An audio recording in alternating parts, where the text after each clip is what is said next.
Hello guys, প্রথমে একটা পাত্রে অ্যালোভেরা নিয়ে নিয়েছি। অ্যালোভেরাটাকে ভালোভাবে ধুয়ে নেব। অ্যালোভেরার খোসাগুলোকে ছাড়িয়ে নিয়ে ভিতরে ছেলগুলোকে বার করে নেব।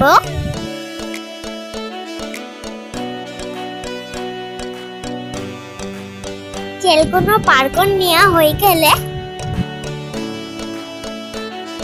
হাত দিয়ে মাখিয়ে নেব।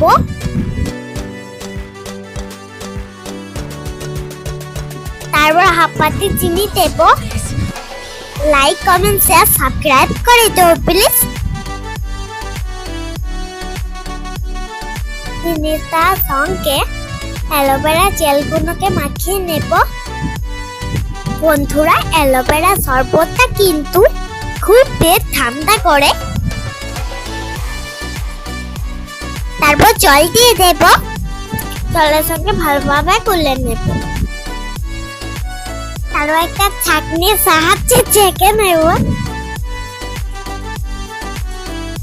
একটা গ্লাসে পরিবেশন করব। অ্যালোভেরা শরবতটা খেতে অসাধারণ হয়েছিল। ওকে, বাই।